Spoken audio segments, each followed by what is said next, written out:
Avellino at Kim Cho may aminin na at sasalang ito sa Especially For You segment ng H Showtime. Ang bongga ng 40th birthday celebration ng Unkabugabol superstar Vice Ganda dahil sa unang episode ito ng H Showtime sa GMA magaganap. Nasulat niya na noon sa isang tabloid noong Lunes na isasabay niya sa birthday celebration ni Mimi Vice ang pagsisimula ng H Showtime sa Kapuso Network. Noong Miyerkules nga lang ito na balita sa Kapuso News Program sa 24 oras dahil hihintay pa nilang maganap ang historic contract signing sa pagitan ng ABS-CBN Studios at GMA Network.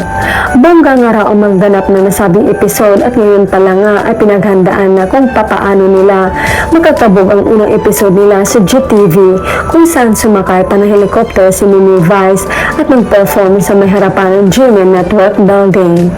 Kung matutuloy ay baka sa studio mismo ng Kapuso Network maganap ang nasabing episode ng Kapamilya Noontime Show at gayon din ang mas malalaking Kapuso stars na makakasama nila sa bonggang opening. Inabagan na rin ang pagsala ng hottest love team ngayon ng Kim Pao, nina Kim Cho at Paolo Avellino na pinag-usapang segment na Especially For You. Matatandaan noong biglang bumisita si Paolo sa nasabing segment ay nabanggit na sa birthday episode pa ni Mimi Vice sila sasala sa segment na iyon.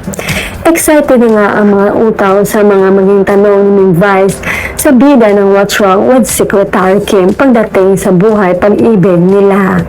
Iniabangan na rin kung may gaganap bang pag-amin sa kanilang official status.